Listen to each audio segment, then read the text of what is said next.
భూపాలపల్లి మండలంలోని గొర్లవేడు, వజ్నేపల్లి, నేరేడుపల్లి గ్రామాలలో ఏర్పాటు చేసిన వరి ధాన్యం కొనుగోలు కేంద్రాలను భూపాలపల్లి ఎమ్మెల్యే గంటా సత్యనారాయణరావు ముఖ్య అతిథిగా హాజరై ప్రారంభించారు.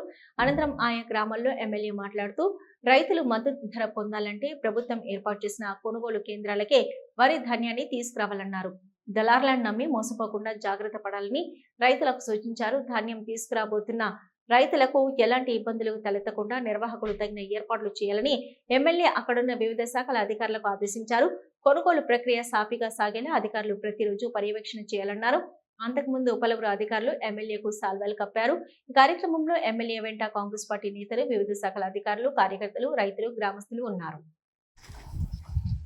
ఈరోజు గొర్లవేడు, వజ్నపల్లి, నేరేడుపల్లిలో భూపాలపల్లి రూరల్ మండలంలో వడ్ల కొనుగోలు కేంద్రాలు ప్రారంభించడం జరిగింది. రైతు సోదరులకు విజ్ఞప్తి చేస్తున్నాం.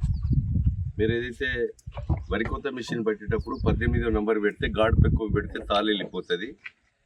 మట్టి లేకుండా తేమ శాతం 17 ఉండే విధంగా వడ్ల కొనుగోలు కేంద్రాల్లో తేవాలి. ఈ సెంటర్ నడిపే వాళ్ళు ఐకేపీ కానీ, పిఎస్సిఎస్ కానీ, ఓడిఎస్ఎంఎస్, ఇంక ఇతర సంస్థలు ఎవరైనా ఈరోజు 40 కిలోలు 650కి జోకాలి, 650 సంచివేటు, 40 కిలోలు రైతు కాంట. అదేవిధంగా వెంటనే ట్యాబ్లో ఎంట్రీ చేసి ట్రక్ షీట్ రసీదుకిస్తే ఆ యొక్క రైతు ఇంటికి వెళ్ళిపోతాడు. ట్రాన్స్పోర్ట్ లారీలు తెచ్చుకోవడం కానీ, రైస్ మిల్లుకు పంపించడం కానీ ఈ సెంటర్ నడిపే వాళ్ళదే బాధ్యత. అంటే ఇక్కడ ఉన్నటువంటి ఈ సెంటర్ హైకేపీ అయితే డిఆర్డిఓది బాధ్యత. అదేవిధంగా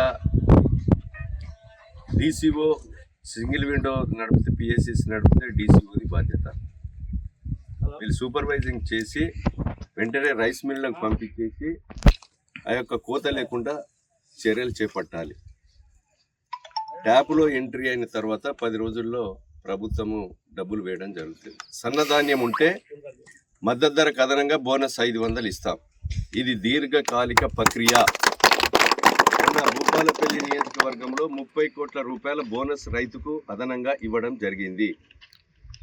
కాంగ్రెస్ ప్రభుత్వము ప్రజల ఆశీర్వాదం ఎన్ని సంవత్సరాలు ఉంటే అన్ని సంవత్సరాలు ఈ యొక్క బోనస్ అందించడం జరుగుతుంది. కనుక ఎలాంటి కోతలు, కటింగ్ లేకుండా 40 కిలోల 650తోని కాంటాలు పెట్టి రైస్ మిల్లు దిగుమతి చేసుకునే విధంగా చర్యలు చేపట్టాలి. రైస్ మిల్లు తప్పు చేసినా ట్రాన్స్పోర్ట్ లారీ రాకుండా ట్రాన్స్పోర్టు యొక్క యజమాన్యము వాళ్ళ యొక్క కంపెనీని బ్లాక్ లిస్ట్లో పెట్టడం జరుగుతుంది. కనుక ఇది గమనించవలసిందిగా విజ్ఞప్తి చేస్తున్నాను.